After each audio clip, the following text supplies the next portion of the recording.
Unti-unti na nagpapatupad ang ilang opisina ng gobyerno ng mga hakbang para gawing mas maginhawa ang kalagayan ng kanilang mga kawani. Tulad na lamang po ng pagpapatupad ng 4-day work week. Pinag-aaralan na rin ang mungkahing daylight saving time para sa mga tanggapan ng pamahalaan.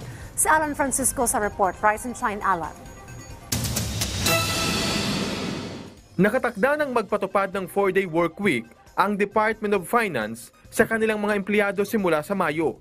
Ayon ito sa naging anunsyo ni Finance Secretary Ralph Recto. Layunin ng hakbang na ito na makaiwas ang kanilang mga kawani sa mabigat na trapiko sa Metro Manila.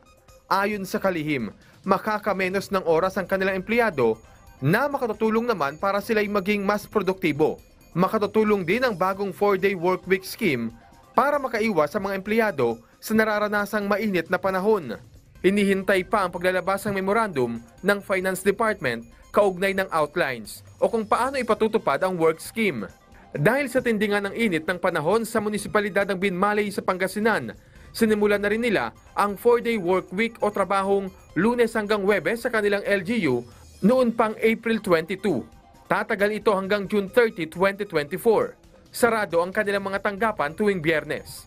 Gayunman, ang ilang frontline offices nila gaya ng Office of the Economic Enterprise and Slaughterhouse, Municipal Disaster Risk Reduction and Management Office, utility workers at iba pa ay nanatili sa kanilang regular office at field work schedule.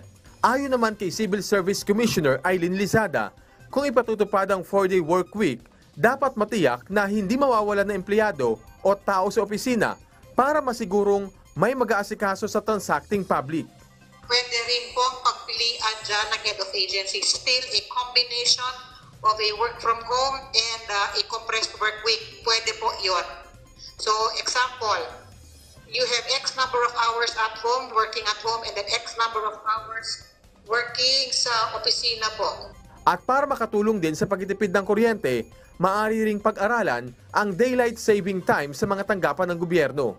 Una nang ipinakilala ng CSC ang flexible work options noong 2022. Alan Francisco, para sa Pambansang TV sa Bagong Pilipinas.